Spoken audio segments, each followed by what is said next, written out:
Today I'm chatting with newly published Canadian author Nicole Hoy. Nicole is a teacher and vice principal with loads of great info to share. It took her a while to get over her fear of putting her words out into the world, but when she put her why and her purpose together, there was no stopping her. Enjoy! Hello, writers. It's Laurie here at the Writer's Way podcast, here with the fantastic Nicole Hoy.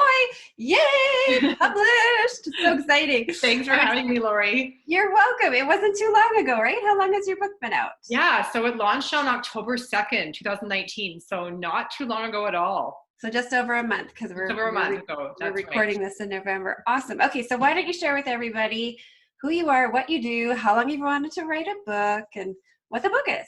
Perfect. So my name is Nicole Hoy. I am a mom, a wife. I'm a teacher and assistant principal in Calgary, Alberta, Canada. And I wanted to write a children's book for as far back as I can remember. It actually was a book that I wrote that sat on my computer for well over 3 years. And so I wrote it as almost a journey through my teaching, because I had lost my flair for teaching and I had gained it back after realizing that I needed to be better for my students and for my own children.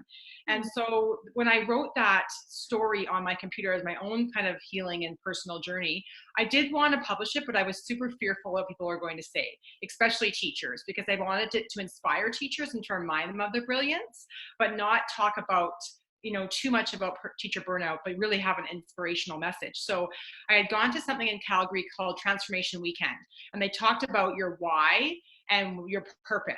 And if you could meld those two together, then you would, have basically your work would not be work. It would be something that was joyful for you. And I thought, I have this story on my computer that talks about my why and talks about my purpose, but it's just sitting there and I have to get it out into the world. So I went home after that weekend and I knew that this story had to be published. And so I just started figuring out how I was going to do it, which has brought me to publishing it almost less than 9 months after I really decided I was going to publish it. It was born October 2nd. Oh, wow. Our stories are so similar because my book as well sat on my computer for 10 years and it wasn't, I wasn't worried about coworkers. I was just so fearful, it's just so vulnerable, that creative process and then sharing it. And it is like a baby that you're birthing. I know, and opening up your words to other people was what I think held me back. But then when I heard someone else say, when you have a why and a purpose that's strong and that that the world needs to hear that story, I thought, this is my chance. And if nothing else is going to tell me this is the chance, then it will never happen. So I knew that it had to come off my computer and get into the hands of a publisher and then get into the hands of readers. I love it. And so you actually work at a school that I used to work at, which is so funny. So a teacher we both know is who sort of hooked us up. But it's so important. Like, teacher burnout really is a huge thing, especially where we are right now. There's all kinds of cuts, all kinds of stress, mad rants on Facebook all the time. It's probably the same all over, not just Canada, but the US. It's just the state of things, sadly. So your book sounds like something that could help so many teachers. So they're reading it to their kids, but it's helping them as well. Absolutely. And I took it more of a spin of, like I said before, really didn't want it to be super dreary and negative. So I want it to be a children's book and be fun for teachers to read and parents and students. So it has more of that kind of teacher wellness model to it. And really it follows the life of a teacher who loves what she does, has lots of flair and excitement in her day-to-day, does really crazy and amazing things with the kids, like we all do as teachers, but then goes through a stage where, all the workload and worry and doom and gloom kind of does creep in a little bit. And it takes the courage of one brave little boy that doesn't say very much to kind of stand up and kind of question her on where her flair has gone. And so then she regains it back. And that's because of the help of the students. So it's really an ode to teachers, this book, but it's meant to enlighten anyone who's lost their flair for anything in life. So it doesn't have to be teaching. It could be a passion that you've once had that maybe you don't, that you've kind of lost sight of, but you want to regain that. It's for students as well to see themselves in what their flair is. And I love that at the back of the book, I had a kind of, through the publishing process and through one of the editors, she had said to me, have you ever thought about putting questions at the back of the book? And I hadn't at first, and I thought, what a great conversation piece for teachers to have with their students, that really gives them direct feedback. So there's some questions in the back of the book that talks about their teacher's flair and what makes them, special. And so it gives immediate feedback to teachers about what they're doing really well in their classrooms. And then it talks about student individual flair as well. And so how they can connect those together. Oh, that's brilliant. Holy cow. The teachers will want to read that every day. Tell me again. Yeah. I love that you're empowering kids as well to speak up and say to their mom or their dad or their teacher, like, what's going on? Somebody's not the same, and what can I do? So I love that. So you decided, you went to that weekend and you decided it was your time. You started Googling. What did you find when you started Googling? So I didn't obviously know at that point, because I really hadn't, I thought I was going to publish this book, but then really hadn't thought about it. So after that weekend and I got that kind of kickstart, I knew I had to do the research. So like you said, I just started Googling like self-publishing, traditional publishing, looked for about a month about the differences between that self-published and traditional publishing. And I didn't know really what was right for me. But then I had talked to a friend of mine that had published a book through a small company here in Calgary. And so she said, I just talk to them and just see what they can offer. They had only published one children's book before. And so I didn't really know if they were interested. But then I called her, her name is Heather Andrews, and she's the owner of Follow It Through Publishing here in Calgary. And so we just had a conversation on the phone that lasted much longer than I had anticipated. And so she really walked me through what it would look like with her company to publish. And so talked about how different editors would be involved, how she could help me find an illustrator if I wanted to, or if I wanted to have my own illustrator, she could bring that person in as well. She talked about how she would help walk me through the Amazon process once it got to that stage. And then I had also brought up my own idea of wanting to do a hardcover book through another Canadian printer. So we kind of melded a bunch of different ideas together and came up with a plan. So she really customized it for me. And so she didn't have like an absolute, like, this is how we're going to do it step by step. That was kind of a cookie cutter plan. She really worked with me to develop a plan that would work for me and for what I wanted. And then looked at the timeline and kind of, I wanted it to be published for World Teacher Day this year, which is why the October release, because World Teacher Day was on October 5th. So we had a pretty good timeline of what we knew we wanted to work with. So once I decided that was the right way for me, that I would still have so much input into it. A traditional publisher, I really wasn't wanting to wait years and years of trying to go down that road, and self-publishing completely on my own was a bit too scary still. So I needed that middleman to kind of help me with that. And so Follow It Through was wonderful in walking me through that path. Sounds like they were sort of the project managers. Absolutely. Laid it out for you, and so you knew exactly what part you had to do. So who ended up finding the illustrator? So actually it was through Heather that we found the illustrator, because she was one of her graphic designers. And so she had done a children's book before, several actually, and also had done lots of sketches and different drawings and she's an amazing artist out of Edmonton. So I started looking at her things online, and then we met through just kind of a meeting on a Zoom call. Actually, she showed me some more work. She asked how I would want to see this project kind of unfolding. She asked me how much input I wanted to have, right down to like, do you want to be involved in the color selection? And I was like, this is not what I thought it would be. I thought it would be like, here's my words, you kind of like draw everything and I'll approve them. But this was so much better than I could ever imagine, because we worked weekly on Zoom calls, and so she would show me sketches. I would choose a lot of the colors. She would give suggestions.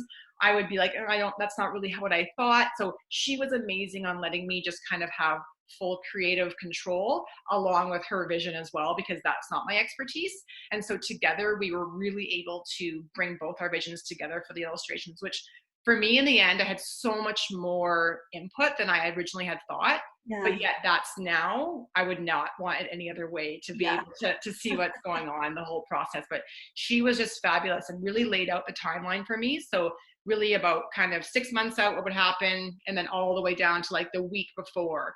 And we met several times in person as well, because she's about 3.5 hours away, but mostly just through Zoom we did it. That's so fantastic. It sounds like you're really not lucky, but you were really working with professionals, and that isn't everybody's experience. So Hmm. it's really not with that company, just in Yeah. general. I think I'm influenced by what I've been reading on Facebook today, but I think that's really nice that you had that experience. Can you share with us? You don't have to share with us dollar amounts, but can you share like who you paid? Like, did you pay the illustrator or did you pay Heather?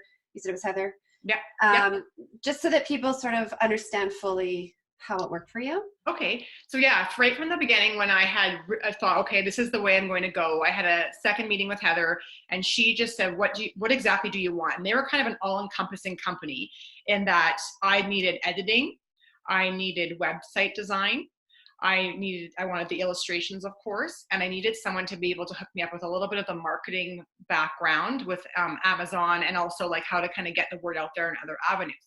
So she put a package together for me, and then we came up with a payment plan that worked for the both of us, and then paid off the book within like that 9 months. So it wasn't a lump sum for me myself. And then Heather actually, so Follow It Through Publishing, they just project managed everything. So I only paid one party, and then she, obviously whatever the contract she had with the illustrator, the different editors that were involved with the website design, that then she was the one that allocated that money out. And then in the end, what I ended up doing was hiring Lorraine, my illustrator, to do a bit more of the marketing background now. Like as we move forward, I'm still working with her just because she's a graphic designer. So she's putting some other things together for me for my website. And also I did end up buying the images off of her. So that was a contract that her and I had privately from Follow It Through. So then I owned all the images and I and the copyright to that. So I purchased those directly off her on a separate contract. Okay. Okay, that was smart. Mm-hmm. And then are you listed as the publisher or Follow It Through is listed as the publisher? So Follow It Through Publishing is listed as the publisher and I'm listed as the copyright. Okay. Yeah. Cool. Thank you. I hope that didn't make you uncomfortable, but I know people will No, know. absolutely. Um, It was the way for me that worked because in the end, looking back, I learned so much through someone else's like eyes of being able to walk me through the process of here's, the editing team and here's your illustrations and this is how it works on the back end.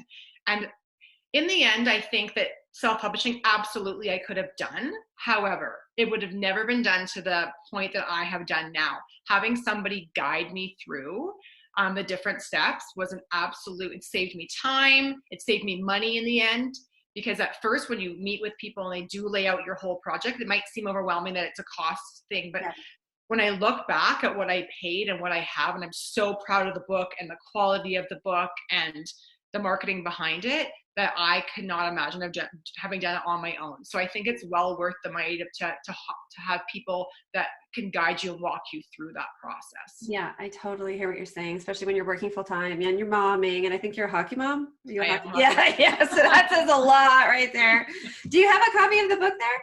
I do. Hold it up for everybody. Yes. This is the hardcover copy. So that's another thing that was so great working with Heather and her team is that I had a vision as a teacher of a hardcover. And she had a vision of a soft cover through Amazon, the way that we were doing things. And I get this cost effectiveness and everything behind it. Yeah. But I just really had this, I wanted a hardcover. So I, on my own then, worked with Friesens Printing, which is a Canadian company. And then my illustrator, who's the graphic designer as well, for my website, she helped me with the files because I, of course, did not know much about file formatting and proper. And so that's what Lorraine, my illustrator, did for me as well. So she was able to work with me and Friesens and really the triad of us to get this hardcover copy. And then I personally purchased those and then, basically selling them out of my basement. Yeah. So I'm doing that separate of the Amazon, and then the Amazon still on there going as well for anyone who wants soft covers, which I'm really happy with both of them. Yeah. And different people want different things. So I for example, the hardcovers are on my website, but then I'm going to sell them at conventions and when I do those kinds of things. Where some people choose the soft cover, there's also another avenue for them as well. Yes, so true. And for anybody wondering why you needed file manipulation, I can see that the size is different. So what size did you have there for the hardcover? So the inside pages for the hardcover are still 8.5 by 11. which is the same size as the soft cover. However, because of the bleeds, which I don't even still really understand all this, because like I said, someone else has done the files for me, it had to be larger.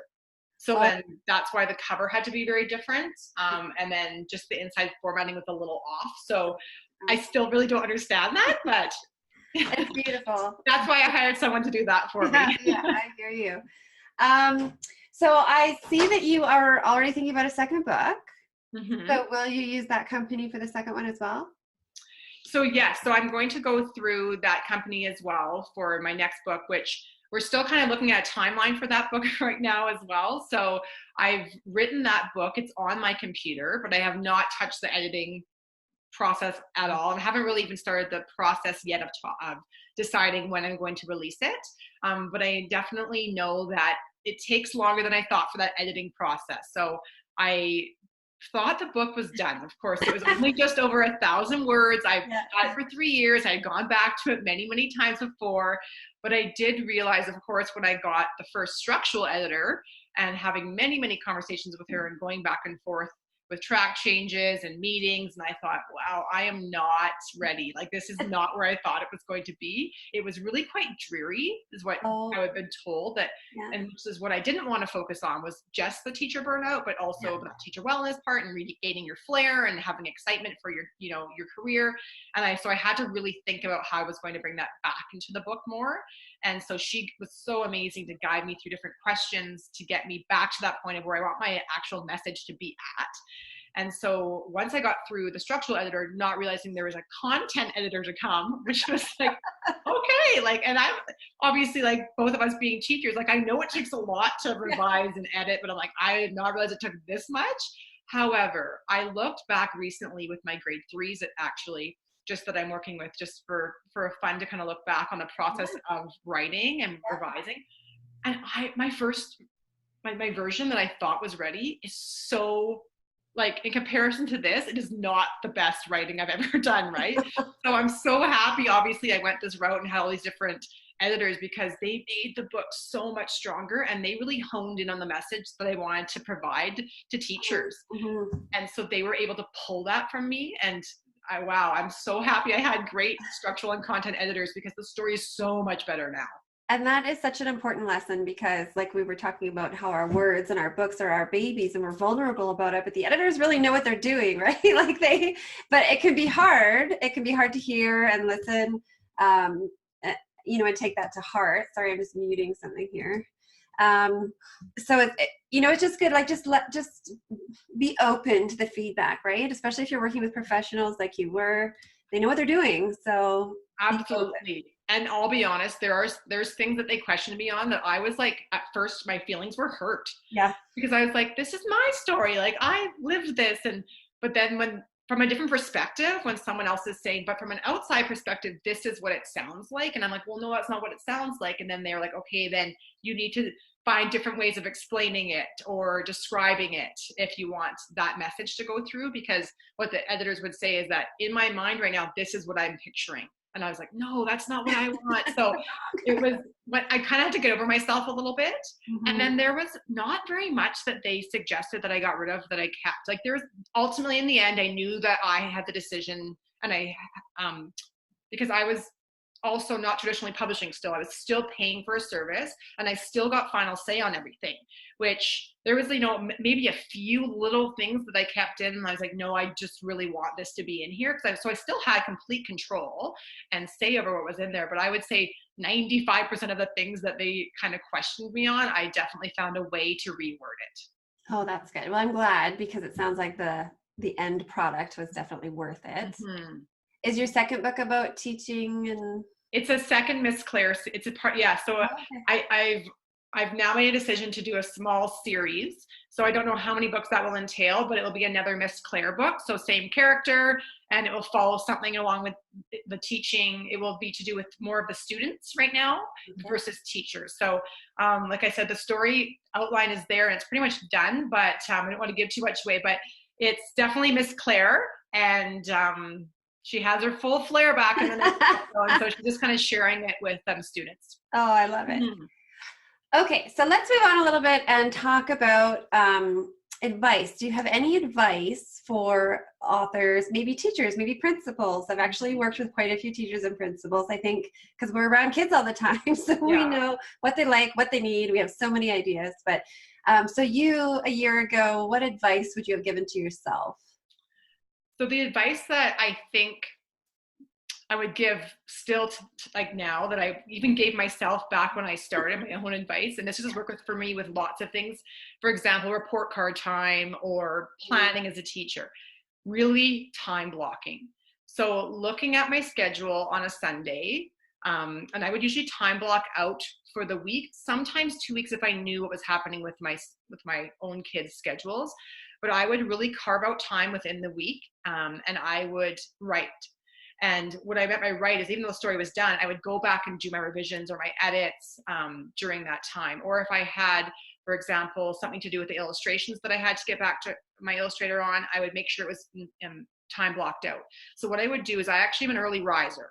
So at 5 o'clock till about 6 o'clock in the morning, 3 days a week, so that was 3 hours a week, I was consistently time blocking book time.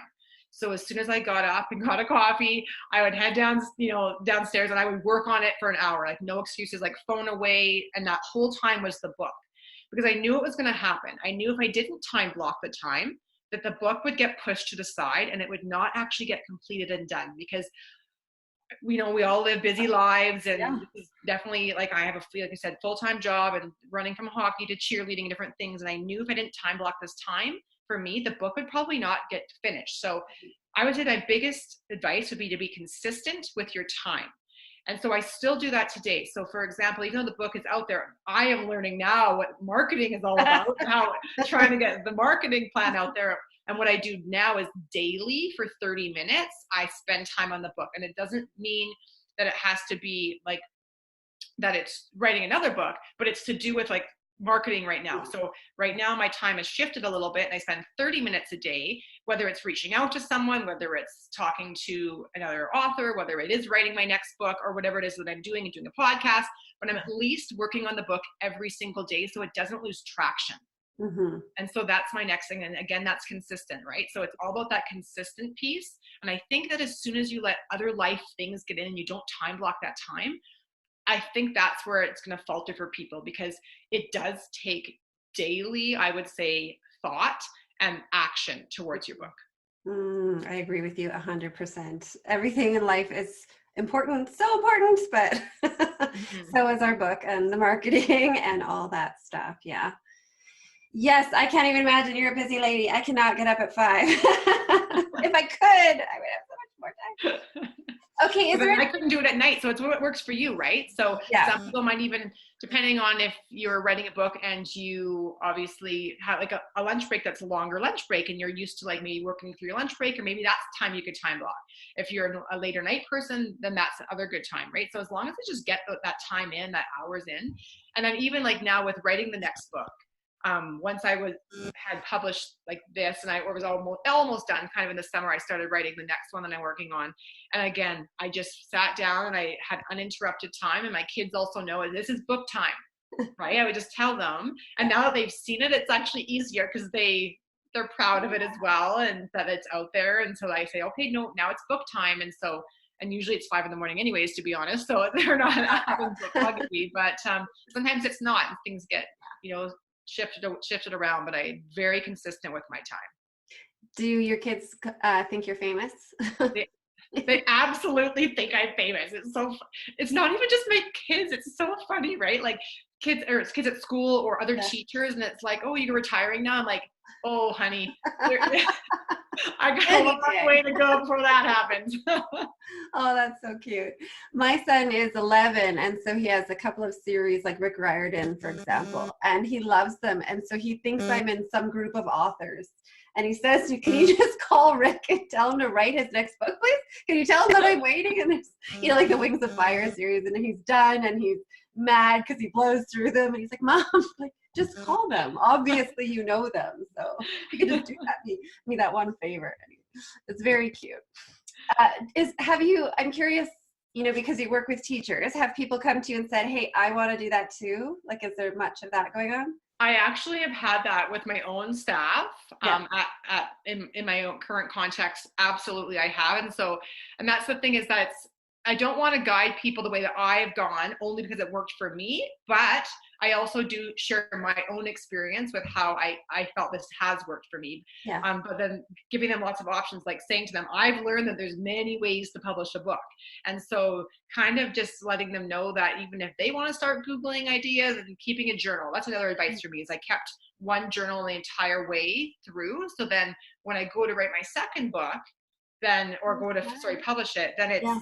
it's all there. So I can kind of look back and think, oh yeah, this is what I did at this stage. And it was just jot note, but at least I can go back and say, what did I do 6 months out? What did I do 3 months out? That would be so helpful day to day. That was kind of like a way of me tracking that time, and then being able to give advice maybe to people that way. I've also had people reach out on Instagram, and strangers, and to be honest, mostly teachers, because that's my audience for the most part. Just to say, like, I've had a story, I've always wanted to write a book, like, how did you get to this point? So it's even just having a conversation about, me too. I've always wanted to write a book, and this is how I did it.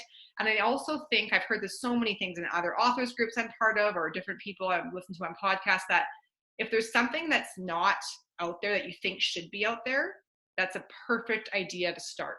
If I was looking for kind of a book on teacher wellness, but connected to kids, and there really wasn't a lot. So then I was like, that's why this idea kind of sparked for me, just with your series too, right, Laurie? There wasn't a lot out there about mindfulness with children. So if you wrote what needed to be written, and what you knew kids needed, or what you knew parents needed, and that's what I did for teachers. I wrote something that I knew was needed for them. I love that. It's funny, somebody today just reached out to me and she said, do you have a podcast on all the different publishing types? Like a podcast episode. And so I don't. So I think I'm going to do that in the near future, because like you said, there's so many different ways. Yeah, so many different ways. Yeah. So much information out there. Is there anything that particularly surprised you looking back, that you weren't expecting, or you thought it would be a totally different way? Yeah, I think because of the model I chose, I didn't expect to have as much say in the process, because I thought that I had to completely self-publish in order to do that. I thought that I had to be my own project manager, that I find my own illustrator, my own editors. But so when I found the team, I was a little like, oh, how much input am I going to have? But like I said earlier in the podcast, I had so much input, sometimes to the point where I'm like, you guys just make a decision. That's what I'm paying you for. But they really just wanted me to be happy with the final. And that's really what it came down to. So I would, I guess, encourage people to know that even if you go through a smaller publishing company, that especially if you are like paying a service for, or I'm not sure, there's lots of models out there, I know, but ask how much input you'll have.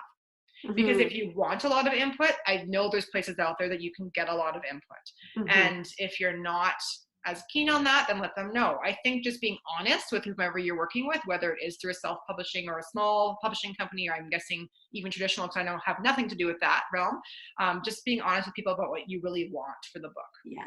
And sometimes it's hard to even know what you want. You haven't been through it before. I've heard that from other people. I didn't know I'd have so much input into the illustrations, and it turns out I really like that. And now that's the only way it can work. So, and that, like, when I work with Lorraine next time, I'm like, I know exactly. And she's already started storyboarding a couple things for me. So then I'm like, I have ideas. So then I'll send her like a little idea of like something we could do. So that's because we've worked so well together that it's so nice to find an illustrator that I know I'm working with again.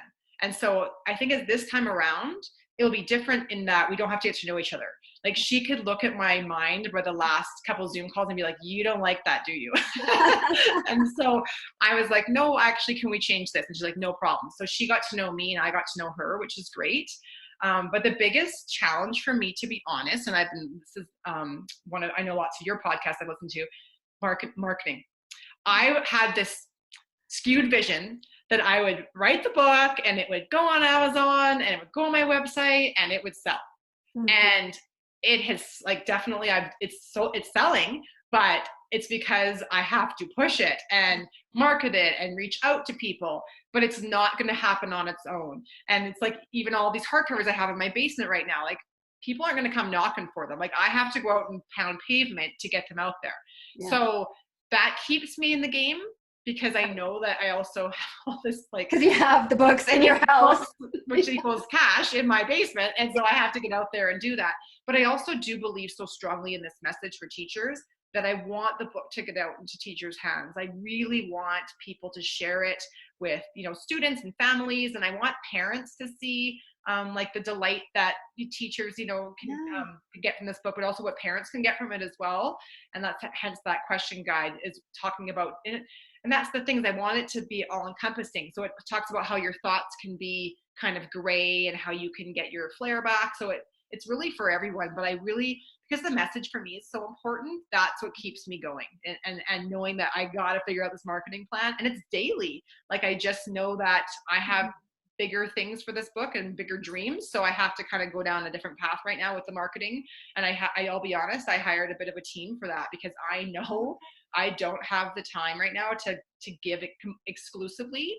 So I whatever I could afford, I was able to hire and have them kind of guide me through that right now.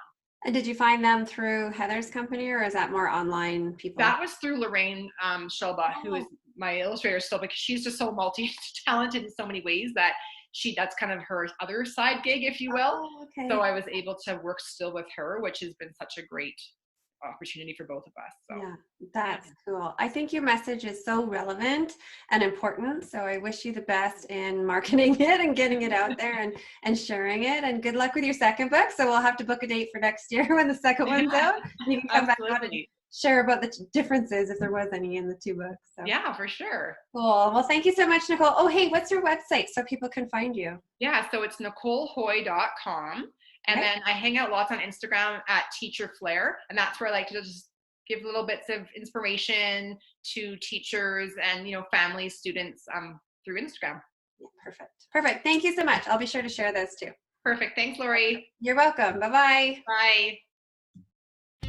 You've been listening to the Writer's Way podcast. For show notes, links to guests' information, and to learn more about the Writer's Way, check out lauriewriter.com. Until next week, enjoy this chapter of your life.